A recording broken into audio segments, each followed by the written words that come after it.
YouTube channel को subscribe, like और share करें। नोटिफिकेशन पाने के लिए बेल आइकन को मकान मिला, किसी के हिस्से में दुकान आई। मैं घर में सबसे छोटा था, मेरे हिस्से में माँ आई। और जब माँ, बहन, बेटी आती है तो वो फिर परिवार को बांधकर, तो हमारा सौभाग्य है कि प्रियंका साहिबा की शक्ल में हमें यहाँ एक हेड ऑफ दी फैमिली मिली, जिनके नेतृत्व में सभी एसीपी, सभी एसएचओ और हमारे जितने लोग हैं सभी ने मिलकर जो एक चैलेंज था, और जैसे हमने थोड़ा सी सिफारिश की, आपने वो भी मानी और लोग भी खुश रहे और लाइन ऑर्डर भी यहाँ बना रहा। मैंने सभी अपने जितने भी हैं, बहुत सारे एसएचओ एसीपी पुराने हैं, हम अपने बहुत से सब इंस्पेक्टर टाइम के लोग हैं यहाँ, और आज एसीपी हो गए और एसएचओ रहे, और ये इनकी कुर्बानी है रात दिन काम करने की, कि जिन्होंने रात दिन काम करके आप ओम भूर्भुवस्सुः तत्सवितुर्वरेण्यं भर्गो देवस्य धीमहि धियो यो न प्रचोदयात्। तूने हमें उत्पन्न किया, पालन कर रहा, श्रेष्ठ मार्ग पर चला। भगवान हमारी बुद्धि को श्रेष्ठ मार्ग पर चला। आदर के योग, हमें एक बात की बहुत बड़ी खुशी हुई कि आज हमारे देश के अंदर इतनी महान उस परमपिता परमात्मा से मन हूँ। गायत्री मंत्र को जरूर मैं पढ़ता हूँ और सभी आप गायत्री मंत्र के ही सब पुजारी हैं। तो गायत्री मंत्र परमपिता परमात्मा और चले इनको आगे बढ़ावे। मैं तो यही इनको धन्यवाद दूंगा और यही परमपिता परमात्मा से प्रार्थना भी करूंगा कि जब तक ये राज पे रहे, जब तक ये रहे, इनका परिवार रहे, कोई मिलेगा। अभी आपके तरफ से जो गाइडलाइन आएगा उसको फॉलो किया जाएगा, जैसे अभी ईद के मौके पे किया गया। इंशाल्लाह हम लोग कोशिश इसी तरीके से करेंगे जो आपका गाइडलाइन होगा। कुछ ऐसा है कि एक ऐसा इंतजाम हो जाए, एक सजेशन है मेरा, जो ये 15 अगस्त को पतंगे उड़ती हैं, इसमें एक मांझा और डोर इतनी खतरनाक होती है। आई थिंक वो चाइना का बताते हैं, लोगों की उंगलियां कट जाती हैं, गर्दनें कट जाती हैं, हादसा हो जाता है। और कई बार मैम जैसे वो स्कूटर बाइक वगैरह चलाते हैं और धागा उलझता है, तो कई मैंने हादसे देखे गिर पड़ते हैं, तो उन पर भी थोड़ा कंट्रोल हो तो और अच्छा रहेगा। गुरुद्वारे वालों से निवेदन करता हूँ, वैसे तो बिल्कुल सोशल डिस्टेंस है और बंद रहते हैं, लेकिन उसके बाद भी किसी अनजान व्यक्ति को ना तो मस्जिद मदरसे में रुकने दें, ना गुरुद्वारे में रुकने दें, ना चर्च में रुकने दें। जैसे आप बताएंगे वैसे एक मुहर्रम के बारे में जैसे बताया कि त्रिलोकपुरी में एक जो चारों फेस्टिवल्स की बात हुई, 15 अगस्त जो नेशनल फेस्टिवल है, उसके बाद मुहर्रम, रक्षाबंधन, जन्माष्टमी, अलग अलग रिलीजन का और नेशनल फेस्टिवल जो आने वाला है, उसमें आपसे कोऑपरेशन सहयोग की हमारी ज़रूरत है। आप हमेशा कोऑपरेशन देते आए हैं, सहयोग देते आए हैं। ईद में आपने बहुत अच्छा सहयोग दिया। By and large it was completely peaceful. कहीं कोई दिक्कत नज़र नहीं आई हम लोगों को। खासकर जो कोरोना काल में डीडीएमए की गाइडलाइंस हैं उसको बाखूबी फॉलो किया। बताया गया कि जो मस्जिद है वहाँ पांडव नगर में, कोटला विलेज में, वहाँ पे ईदगाह दादर, बड़ा अच्छा वहाँ पे जब हम लोग पहुँचे तो जो मौजूद लोग थे ईदगाह के, वो वहाँ मौजूद थे और लोगों को भेज रहे थे। तो ये बड़ा इम्पोर्टेंट है कि हम जो गवर्नमेंट की गाइडलाइंस है उसको फॉलो करें। That is in interest of everybody, सबके इंटरेस्ट में है ये। Corona is not going to go anywhere. अभी ऐसा लगता है कि ये वायरस कहीं नहीं जाएगा।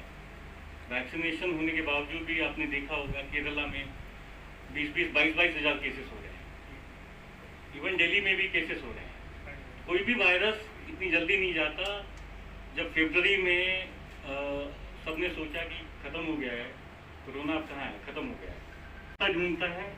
जो भी गाइडलाइंस होंगी डीडीएमए की उसको फॉलो करना चाहिए और आपकी बड़ी जिम्मेदारी है इसमें। बीइंग आप रिलीजियस लीडर्स हैं, सोसाइटी के लीडर्स हैं आप, तो आपकी बातों का जो इन्फ्लुएंस होगा वो हमारी बातों का शायद इतना इन्फ्लुएंस नहीं होगा, बिकॉज हम लोग जो है लॉ के हिसाब से काम करते हैं। हमारी पहले की गाइडलाइंस लागू रहेगी, तो उसके बाद जैसे पिछले साल हुआ था, कोई भी प्रोग्राम नहीं मनाया जाएगा। सभी को अपने घर पे रह के कुछ भी मनाए, बाहर नहीं निकलेंगे सब, ठीक है। 15 अगस्त के बारे में बता देता हूँ कि 15 अगस्त को सुबह 10 बजे तक कोई भी लोग पतंग नहीं उड़ाएंगे। आप अपने लोगों को मंदिर से मस्जिद से लोगों को बता दीजिए कि नो काइट फ्लाइंग जोन है दिल्ली में, क्योंकि हो सकता है कि पतंग के द्वारा कुछ ना कुछ ऐसा ऑब्जेक्ट लाल किले तक कहीं से पहुंचा दिया जाए या कुछ उसमें ऐसी बातें लिख दी जाए। तो आप अपने सभी लोगों को बताइए कोई भी पतंग नहीं उड़ाएगा, नहीं तो उसके खिलाफ लीगल एक्शन लिया जाएगा। ठीक है। दूसरा, टेनेंट वेरिफिकेशन। जो भी आप लोग बैठे हैं तो सभी को बता दीजिए टेनेंट वेरिफिकेशन करवा लीजिए, नहीं तो चालान करेंगे। तो हमारे पास भी सिफारिशें आती है कि जी हमें पता नहीं था। तो आप लोग किसी के घर में भी कोई किराएदार रह रहा है या आप भी किराएदार हैं तो अपना एक पुलिस वेरिफिकेशन करवा लीजिए, उसमें कोई ज़्यादा दिक्कत नहीं है।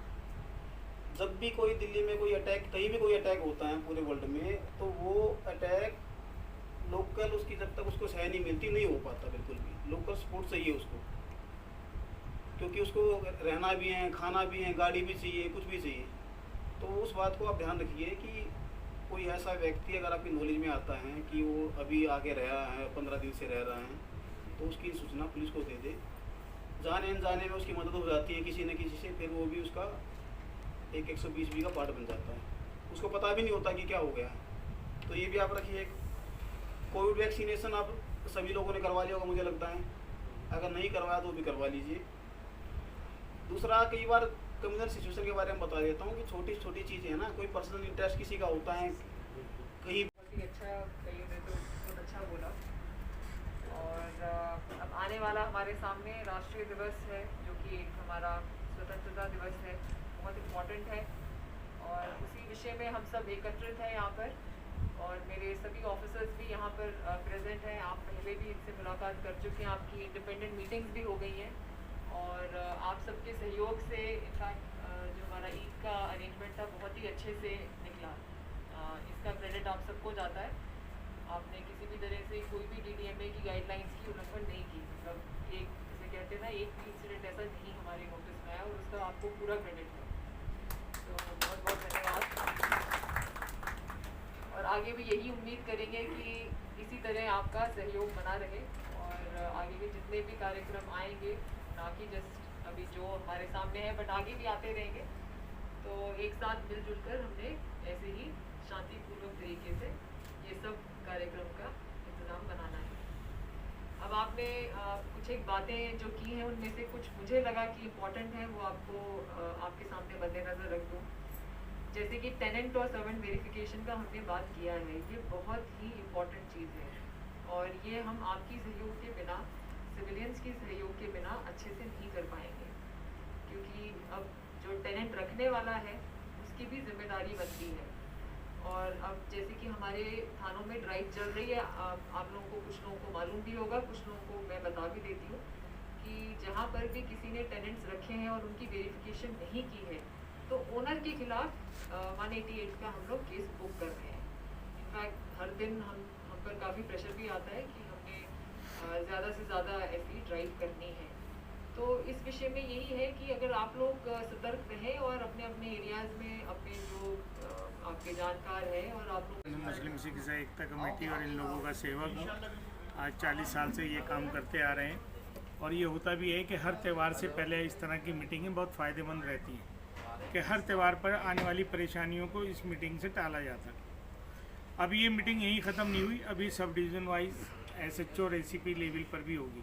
जैसे DCP मैम प्रियंका साहिबा ने कहा कि 9 तारीख तक गाइडलाइन है, और हो सकता है उसमें चेंज हो। तो उम्मीद यही की जा रही है कि तीसरी लहर का देखते हुए, तीसरे वेव को देखते हुए ये डेट बढ़ेगी सोशल डिस्टेंस की, और अपना भीड़ गैदरिंग वगैरह पब्लिक प्लेस पर, रिलीजियस प्लेस पर बढ़ाई जाएगी। उस हिसाब से जैसा भी होगा, फिर जैसे हमारा 15 अगस्त का है, और उसके बाद मुहर्रम का है, जन्माष्टमी का है, रक्षाबंधन का है। बीइंग इंडियन, हिंदुस्तानी होने के नाते हमें उसको फॉलो करना पड़ेगा, इनकी बात को मानना पड़ेगा, और हमें अपना, हमारा जीवन अनमोल है। पिछले फरवरी के महीने में जो आज से हुए 1.5-2 महीने के अंदर, वो सबको पता है, कोई ख़ानदान, कोई घर, कोई परिवार, कोई इलाका, कोई पड़ोस ऐसा नहीं है जिसमें परेशानी ना आई हो। ज़िंदगी मौत का खेल नहीं खेला गया हो। इसी से बचते हुए हमें अभी अपने आप को बचाना होगा। याद रखिए, हम अगर ज़िंदा रहते हैं तो अगले साल फिर हर त्यौहार मनाएंगे और भगवान खुदा वाहिगुरु जिसको आप मानते हैं हज़रत ईसा मसीह, उनसे आप दुआ करें कि ये पूरी दुनिया से इसका कोरोना का ख़ात्मा हो जाए और ये भयानक रूप ना ले। हमारी ज़िंदगी, आप सब लोगों की ज़िंदगी अनमोल है, इसका हमें ख्याल रखें। मेरा नाम है हरमीत सिंह। मैं यहाँ पर इस मीटिंग में पिछले 4 साल से जुड़ा हुआ हूँ। डॉक्टर परवेज़ मियाँ जी इस मीटिंग को बहुत अच्छे से हमेशा ऑर्गेनाइज़ करते आ रहे हैं। मैं पहले उनको बधाई देता हूँ। और इसमें मैं जुड़ा हुआ तो एक सिख धर्म से तो आता ही हूँ। धर्म से पहले हम इंसान हैं और उससे भी पहले हम सब भारतीय हैं। तो सबसे पहले, क्योंकि देखो हमारे समाज को जोड़ने की बात है, समाज की सुरक्षा की बात है, पुलिस के साथ हमको समाज को मिलकर चलना चाहिए। पुलिस का जो काम है उसको समझना चाहिए। जो हमारा मेन काम ये रहता है कि हम जनता के और पुलिस के बीच में जो गैप है उस खाई को भरने की कोशिश करते हैं, क्योंकि जनता जो है पुलिस से दूर रहती है, पुलिस से डरती है। और पुलिस की जो कार्रवाई है, पुलिस का जो व्यवस्था है उसको लोगों को समझाना है, क्योंकि पुलिस जो है ना हमारी जनता की दुश्मन नहीं है। पुलिस हमारे लिए ही बनी होती है। पुलिस वाले भी हमारे अपने ही होते हैं और पुलिस जो कुछ करती है वो सब हमारी भलाई के लिए करती है। जैसे एक उदाहरण दूं कि लोग बाइक चला रहे हैं जैसे, तो वो बाइक चलाते हुए हेलमेट नहीं लगा रहे हैं, लेकिन जैसे पुलिस वाले को देखते हैं तो वो हेलमेट लगा लेते हैं। तो मेरा ये पूछना था कि भाई आपने हेलमेट जो लगाया वो पुलिस की वजह से लगाया, अपनी सुरक्षा के लिए लगाया है। हेलमेट हमारी सुरक्षा के लिए है, कार की सीट बेल्ट हमारी सुरक्षा के लिए है। तो पुलिस जो कुछ करती है जनता की, हमारी सबकी भलाई के लिए करती है, इसलिए हमें समझना चाहिए और पुलिस के साथ अपना सहयोग और अपना संपर्क बनाकर रखना चाहिए। और समाज में जितनी बुराइयां हैं, जितने अपराध हैं, जो कुछ गलत फैला हुआ है उसको मिटाने की हमारी कोशिश होनी चाहिए। मेरा धर्म ही नहीं, हर एक धर्म यही बात कहता है। और चाहे किसी भी धर्म की बात करो, हर धर्म ग्रंथ मनुष्य को अच्छाई की तरफ ले जाने की बात करता है। तो हमारी अच्छाई की तरफ जाने की और अपने सारे समाज को अपने साथ अच्छाई की ओर ले जाने की कोशिश है। धन्यवाद। और अजय चौधरी साहब के ज़माने से लेकर के आज तक दिल्ली पुलिस का जो है बहुत बड़ा रोल रहा है इस कम्युनल टेंशन को कम करने में। जो नफ़रत समाज के अंदर फैलाया जाता है, कुछ मुट्ठी भर के लोग अपने राजनीतिक फ़ायदे के लिए, उस पर जो है दिल्ली पुलिस अपने यूनिफॉर्म को भी बचाते हुए और समाज की जो एक इम्पोर्टेंस है उसको लेते हुए लॉ एंड ऑर्डर का कायम करने में कामयाब रहा दिल्ली पुलिस। उसके लिए मैं बहुत बहुत आभारी हूँ दिल्ली पुलिस के लिए।